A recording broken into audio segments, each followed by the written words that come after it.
All right, there you go. This is Firecrackers.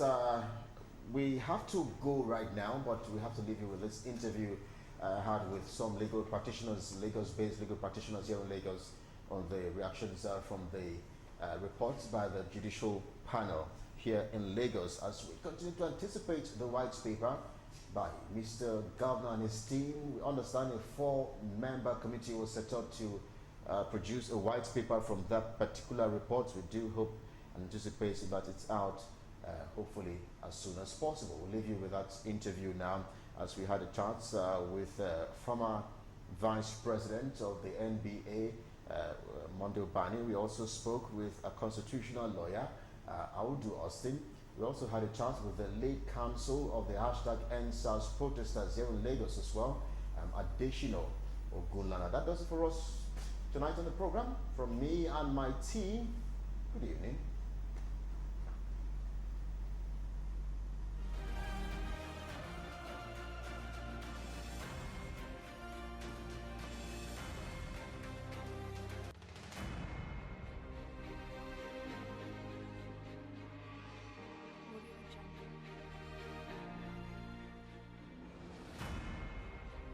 Not only because it's favorable to our clients, the protesters, the petitioners, the EndSARS protesters, but because it was candid, it was frank, it was a reflection of the true assessment of the evidence, the true evaluation of the evidence adduced before the panel. When the panel was set up, it was greeted with a lot of skepticism, especially from activists, from civil society, from people like us. And when we decided to pitch our tent with it by participating and representing clients there, petitioners there are quite a lot of background noises. That who are you trying, how are you lending credibility to this panel? Because it's coming from government. Everybody knows the position of government before then. And when you talk of government, we are talking not only of Lagos State government, but also talking about the federal government. And but our position is that if you do not do something, you have failed. Or if you try, you make an attempt, well, there could be a chance of success. And it's been successful that they found the courage to say the right thing as they see it. That's what makes it fantastic. No, the most important thing is that there is a pronouncement, even though I understand that the report was presented to the governor, is not yet made public by the government, but it's there out there in the public space, so we don't know how the report got into the public space. For whatever it's worth, we've seen some of the recommendations, some of the things that has been said by the report. One of the most important one is the indictment of the Nigerian government authority on the killings that took place at Lekki toll gate. That again shows that people who actually said that people died were telling the truth. If the panel that they set up could come up with such a verdict, it means that it happened. So we now want to see what the government will do with regards to the remedies that should be available to those that lost their lives. Not exactly. With the report, I am very, very happy, just like many Nigerians, to have seen the true picture of what transpired at the Lekki toll gate. Many people do not believe that there were killings at the Lekki toll gate. Some thought it was arranged or a propaganda to bring the government down. But from that report, it is absolutely clear that those things actually happened. It is absolutely clear that innocent Nigerians were killed, even with their flags on, they were murdered in cold blood by the Nigerian army. And for me, I think that the government owe Nigerians an apology to have denied that state of affairs and to have gone ahead to make those propaganda saying that it was targeted at running down the government of the day. I want to really appreciate all members of the panel who do not allow themselves to be influenced and to fail the young Nigerians at this particular time. So for me, it's a good development. We hope, just as the government of the day has set up a 4-man panel to turn the report to a white paper, we hope that the white paper will be released soon and that government will implement whatever are the recommendations therein. Frankly speaking, I must be very appreciative of the governor of Lagos State, even though the report slightly indicts the governor. But you can see the willingness to get things done by not making serious effort to ensure that that part of the report is not actually made public. So you can see that the government of the day is interested, especially in Lagos. They are interested in learning from the mistake of the past. They are interested in correcting whatever view people have had about the government. So for me, it's a good development that has actually been taken care of.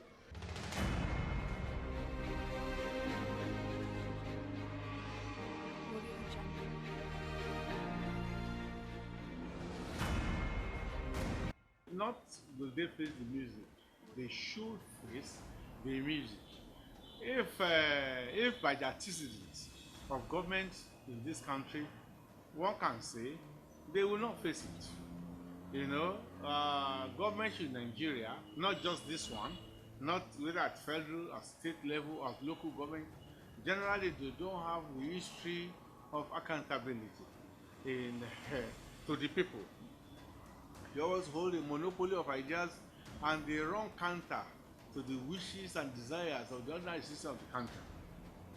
Yes, that's what the history and antecedent of government is. In fact, if you want to know the position of government on any issue, it's very easy to know. Just go and find out what does the people of Nigeria want. Whatever the people of Nigeria want, you can be sure will be the opposite of what the government will do. That is why the Okuobu report shocked them. If you want to know where government stands on something, or what government will do, I'm talking of Nigeria, you don't need to go and consult a babalawo or a diviner. Just go and find out from the people, what do you want? If Nigerian people say we want to go to Ibadan, you can be sure that Nigerian government will say we are taking you to Sokoto. So it's a very simple thing. So now that the Okuobi panel has broken that jinx, it becomes double wahala for the government, because the panel, I'm sure, was not expected to have turned out this way, but it has turned out this way. And so the government itself is now the one under trial, you know, by everybody has the report, everybody knows the report. There is no what they call hide and seek or boju again. It's out there. Some people say it's not authentic. Some people say it has been leaked. Listen to Leo Irabo. That's Mr. Leo Irabo. That's General, Chief of Army Staff. And I was just laughing. The gentleman was just trying to maneuver. He said they are a professional body. He's not going to comment on it. There's been no white paper. We want to wait for the white paper before he could comment. Yes, that's what is expected of people like him. You know, this kind of a normal, he's talking normally, you know, trying to hide behind the finger and all that kind of a thing. Remember that the military was summoned before this panel. Iravo is claiming that his body is a professional body. What is the standard of military? How professional are they? If you are professional, are you supposed to be doing? They had an issue of doing coup. Is that part of their professional responsibility to be toppling government and sabotaging the country? That one. Then two, are you not supposed to be subordinated to civilian authorities? Well, you don't do it. The civil authority call you. You came. Then you panicked and ran away. And you are doing tranga. You are showing that you are military. You know you won't come. You are warned. You are summoned. You didn't come. You came, only brought one witness who was not an eyewitness.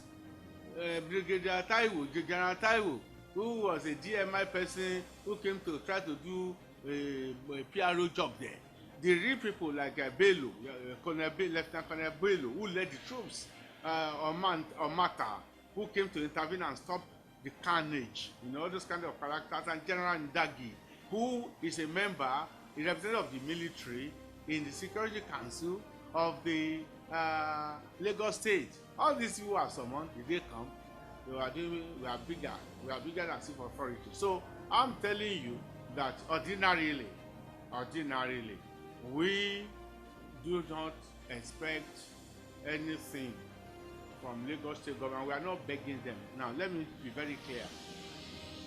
Our clients are not begging them. Forces will make them to do the right thing. If they are responsible, if they are self-respecting, you know, if you are self-respecting, if they believe in the principle of glasnost and perestroika, that's openness and accountability, to grow the nation, to heal the wounds, and grow the nation, and then justice will be served. That's what they are supposed to do. But we have open eyes. We are not begging them. They should do the right thing. They will not want to do the right thing. I won't be shocked. Mr. Governor said 14 days. The former committee, one of the committees headed by the Attorney General, you know, who used to come to that panel, whose ministry liaised with outside practitioners to present the legal team. So, unlike us, we don't have a say now in the approval. It's the government. So, but it's heavier load on them. You know why?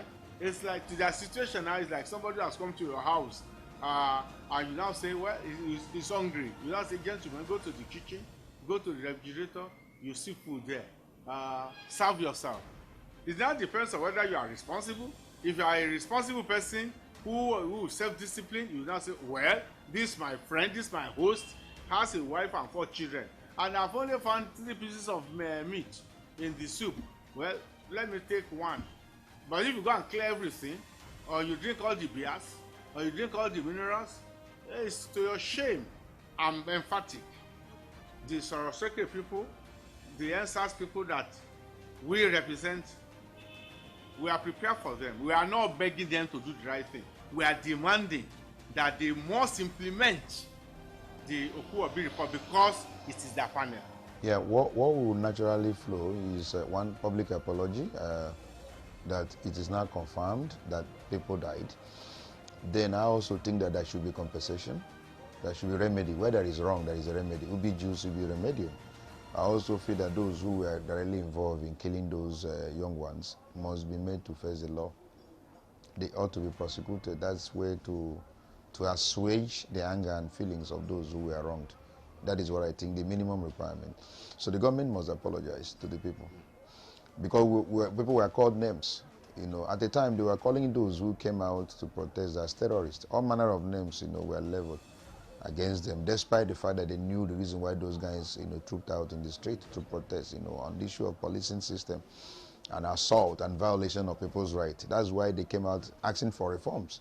But what they did was to send the goons, you know, to go after them, and in the aftermath was those deaths that occurred. And I feel that there must be compensation for those who lost their life, and then those who were involved must be prosecuted. That is the way we can actually assuage the anger of those who were victims. Again, the government will also have their own defense, in the sense that if you look at that report, it says the call was made by the governor of Lagos. It is not enough that the governor of Lagos made a call. He could have actually made a call to ensure that law and order is protected within that environment. So the Nigerian Army is solely responsible because the governor of Lagos is not going to give order to the Nigerian Army. Yes, there can be a call for help, but not a call to murder innocent Nigerians. So for me, that I don't even see that as a very serious indictment. I see it as a government that is responsible to the call of its people, to the cry of the people, and has requested for security support from the federal government. So what the federal government has done cannot, with due respect, the governor of Lagos, they cannot be held responsible for what Nigerian Army did at that venue. So, but I think that going beyond that, we have to make sure that everyone that is indicted in that report is made to face justice. And that is the only way that the lives that are lost can actually be compensated or be made to feel what justice looks like. That is our sincere opinion. And we hope that the government will do everything within their power, just the way they have demonstrated now by ensuring that the report is out. They should ensure that everyone that is indicted is made to face the wrath of the law.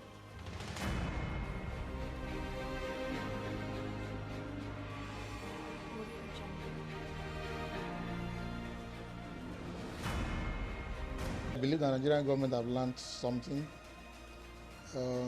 One thing is to admit that they actually learned a lesson.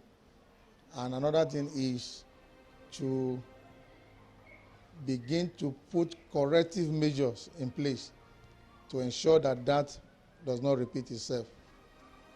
For learning a lesson, they have learned a lesson. So many reactionary measures have been put in place by the Nigerian police, by the government of the day, trying to work on remuneration, trying to retrain the police, trying to recruit more competent hands. All those things are reactionary measures in response to what has happened at the NSAS.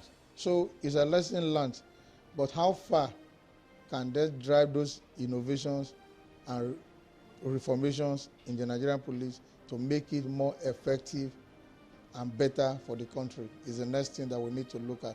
But lesson learned, yes. How far and how well can we push it is what we cannot really say at the moment. If we have not seen reforms, with the policing system, I don't think that any lesson has been learned. People are even complaining that the police are becoming more vicious, that they still regard you as a yahoo the moment you are with a flashy car or you are well dressed or you have a good phone and all that.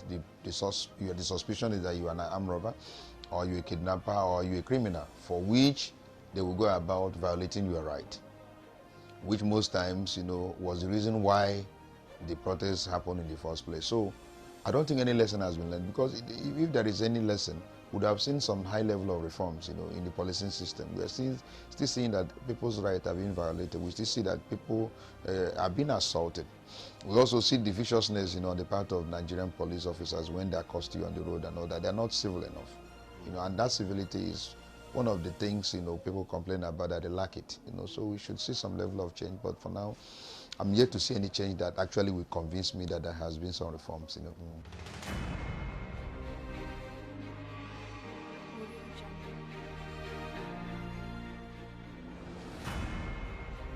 Frankly speaking, even though the minister is Minister for Information, sometimes I believe that he speaks for himself and not truly for the government. If it's where things are done right, by now the minister should be apologizing to Nigerians, should be apologizing to CNN and all the other world press organizations that he has accused wrongly and even threatened to sue. We are surprised that no suit was brought against them till now. But Nigerians need to demand, and strongly too, that where an officer, a minister of the Federal Republic of Nigeria, goes ahead to do certain things that is not truly authorized, he should be held accountable for it. That statement was reckless. That statement was without sympathy to the lives of Nigerians that were lost. That statement was without sensitivity to the situation on ground. And I think it was careless. He deserved to be punished for it, and Nigerians deserve an apology from him. Honorably, I will urge him to do the right thing by apologizing to Nigeria and said, look, based on the information available to me at that time, I was wrong to have wrongly concluded that there was no shooting or no killings of Nigerians.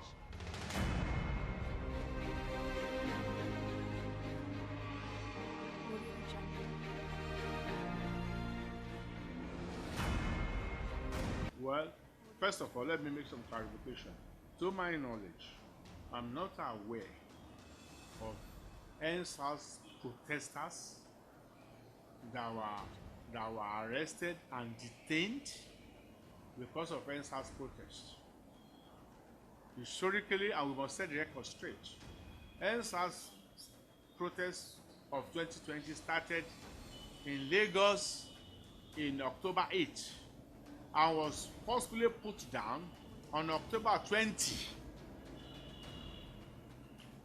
Around October 16, 15, 16, and 17, there were efforts by elements sponsored by government to come and scuttle it, but they failed, both in Abuja and in Lagos. These were the armed people who had cutlasses and all that, who came, area boys and all those kind of people. But on 20th, because of what happened in Lagos, 20th October at